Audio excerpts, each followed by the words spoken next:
Já gravei outros vídeos aqui destacando a retórica do Trump, o seu estilo, né, de se manifestar, de ir ao Twitter, de fazer agressões, de contar mentiras. Já se tornou um procedimento, eu diria, quase que regular.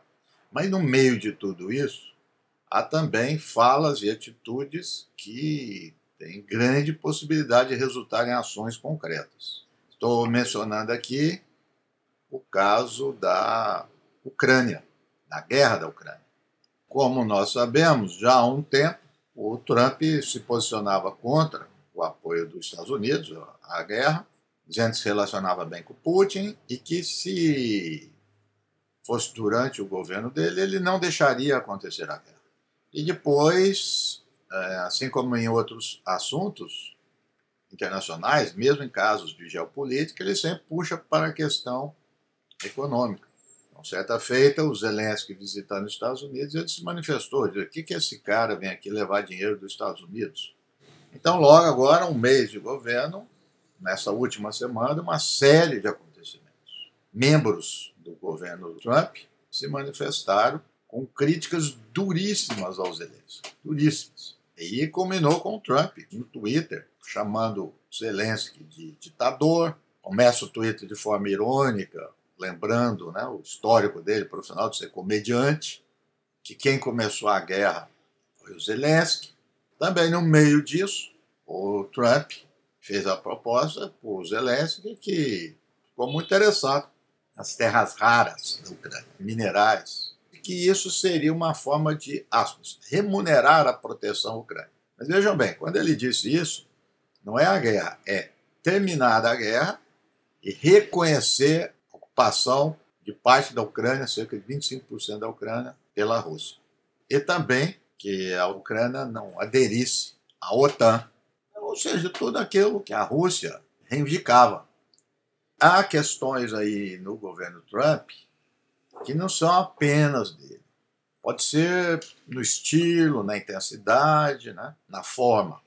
Mas há um histórico dos republicanos em evitar se intrometer naquilo que eles dizem áreas de influência de grande potência, principalmente no caso da Ucrânia e da Rússia. Lembrando rapidamente, pós-Guerra Fria, quando cai o Muro de Berlim, o governo democrata, Bill Clinton, começa a expandir a OTAN. Os republicanos foram contra, sempre foram contra. Então o Trump, de certa maneira, está retomando isso. Mas a mudança é muito brusca também, que nos chama a atenção para pensar um pouco nessa relação entre política interna, né, chamada política doméstica, e política externa. Mesmo com as mudanças de democrata e republicano, os Estados Unidos têm um histórico de uma certa manutenção ou mudanças gradativas na política externa. Se isso realmente for à frente do Trump, é uma mudança substantiva. E se a próxima eleição vier um democrata? Ou seja, essa ideia de alternância de políticos de médio e longo prazo começa a chamar a atenção dos atores internacionais que vão desconfiar muito das posições dos Estados Unidos. Então, essa é uma questão. Uma outra é o completo descarte da Europa, humilhando a Europa. Isso começa com o vice-presidente Vance, que vai à Conferência de Segurança em Munique, uma crítica assim, radical, intensa aos europeus, como se fosse um pai chamando a atenção de um filho. E, na sequência, já rápido, a reunião em Riad sem os europeus, sem a Ucrânia e sem os europeus.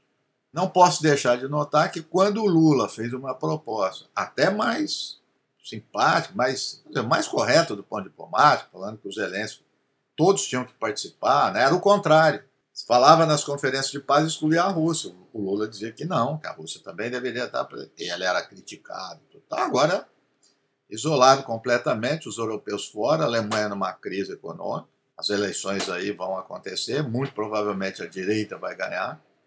Então a Europa está nocauteada, não sabe muito bem o que fazer. E foram uma aventura. Posso até entrar no mérito em outra ocasião, mas sem entrar no mérito da questão, uma grande aventura. Os europeus e os americanos colocaram os Zelensky, claro, com o objetivo de derrubar o Putin. Uma última questão, e eu diria a mais importante, é saber, afinal de contas, se isso for adiante, o Trump está puxando a Rússia da China, né?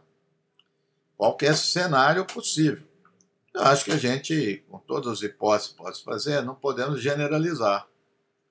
Vai continuar em algumas questões, a Rússia ainda não vai se desvencilhar completamente da China. Por outro lado, vai ter uma proximidade maior com os Estados Unidos em alguns outros temas.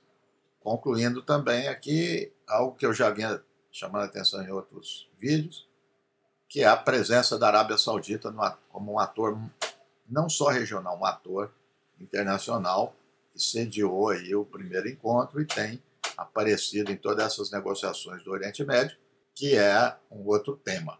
Veja, na questão de Israel, etc., é outra questão, destoando da questão da Ucrânia.